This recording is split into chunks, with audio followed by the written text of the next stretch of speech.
সংসারের প্রতিটি ক্ষেত্রে টাকার ভূমিকা অপরিসীম, আর বিপদে পড়লে তো কথাই নেই। পরিবার, আত্মীয়, বন্ধু বা পরিচিত কেউ কখনো হয়তো মাথার ওপর পাহাড় সমান বিপদ নিয়ে কুলকিনারা হারিয়ে যখন চোখে সর্ষে ফুল আর সর্ষে ফুল, ঠিক তখনই আপনার কাছে সাহায্যের জন্য দ্বারস্থ হয়। কান্নাকাটি করে, ঘটনা বর্ণনা করে, আপনাকে আবেগ আপ্লুত করে টাকা ধার দিতে বাধ্য করলো। আপনি মানবতার খাতিরে হয়তো টাকা ধার দিয়েও ফেললেন, সেটা সমস্যা না। আপদকাল শুরু হয় তখনই, যখন ধার ফেরত নেওয়ার সময় ঘনিয়ে আসে। ধারের অ্যামাউন্ট যেমনই হোক না কেন, আপনার টাকা ফেরত পাওয়াটাই মূল কথা। তবে অধিকাংশ ক্ষেত্রেই দেখা যায়, নির্ধারিত সময়ে টাকা যারা না দেয় তাদের কাছে টাকা ফেরত চাইতে গেলে ব্যস্ততা দেখিয়ে চলে যায় বা প্রসঙ্গ পরিবর্তন করে অন্য টপিকে কথা বলে।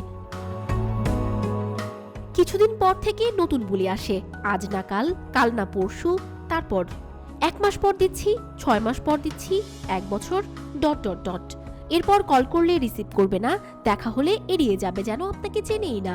আপনার আর বুঝতে বাকি থাকবে না যে তিনি টাকা ফেরত দিতে চায় না। এই যখন পরিস্থিতি, তখন টাকা ফেরত পাওয়ার জন্য এ ধরনের পরিস্থিতি সামলাতে প্রয়োজন ধৈর্য, কৌশল এবং আইনি সচেতনতা। কিছু কৌশল অবলম্বন করুন, তাহলেই ধারের টাকা ফেরত পাবেন। প্রথমেই সুস্পষ্টভাবে যোগাযোগ করুন। টাকা ফেরত পাওয়ার প্রথম ধাপ হলো ঋণগ্রহীতার সঙ্গে সরাসরি যোগাযোগ করা। ব্যক্তিগতভাবে দেখা করে, ফোনে কথা বলে বা মেসেজ পাঠিয়ে তাকে বিষয়টি স্মরণ করিয়ে দিন। ধারের সঠিক অঙ্ক, তারিখ এবং ফেরত দেওয়ার শর্তগুলো স্পষ্টভাবে উল্লেখ করুন।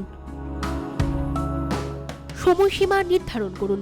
আপনার প্রয়োজনের গুরুত্ব তুলে ধরে টাকা ফেরতের জন্য একটি নির্দিষ্ট সময়সীমা দিন। এটি ঋণগ্রহীতাকে পরিকল্পনা করার সুযোগ দেবে এবং আপনাকেও অপেক্ষার সীমানা নির্ধারণ করতে সাহায্য করবে। পরিশোধের কিস্তি নির্ধারণ করুন। যদি ঋণগ্রহীতা একবারে পুরো টাকা ফেরত দিতে না পারে, তাহলে তাকে কিস্তিতে পরিশোধ করার সুযোগ দিন। উদাহরণস্বরূপ, প্রতি মাসে নির্দিষ্ট পরিমাণ টাকা নেওয়ার প্রেসার দিন। লিখিত চুক্তি তৈরি করুন।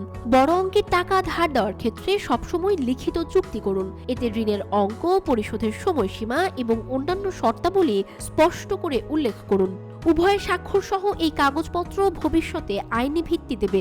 এমনকি ছোট অঙ্কের ক্ষেত্রেও একটি রসিদ বা লিখিত প্রমাণ রাখা বুদ্ধিমানের কাজ। আইনি পদক্ষেপ বিবেচনা করুন। যদি সব প্রচেষ্টা ব্যর্থ হয় এবং ঋণগ্রহীতা টাকা ফেরত দিতে না চান, তাহলে আইনগত পদক্ষেপ নিতে পারেন। এক্ষেত্রে একটি আইনজীবীর পরামর্শ নেওয়া জরুরি। ভবিষ্যতের জন্য সতর্ক হন। ধার দেওয়ার সময় নিজের আর্থিক সীমা বিবেচনা করুন। লিখিত চুক্তি এবং প্রত্যাশা স্পষ্ট করে নিন। এমন ব্যক্তিদের টাকা ধার দেবেন না যাদের অর্থ ফেরত দেওয়ার প্রতিশ্রুতি নিয়ে সন্দেহ রয়েছে। স্মরণ রাখুন, টাকা ফেরত পেতে ধৈর্য এবং কৌশলের প্রয়োজন। সমস্যা সমাধানের চেষ্টা করুন, সম্পর্ক নষ্ট না করে। তবেই টাকাও ফেরত আসবে এবং আপনার সামাজিক বন্ধুত্ব অক্ষুণ্ণ থাকবে।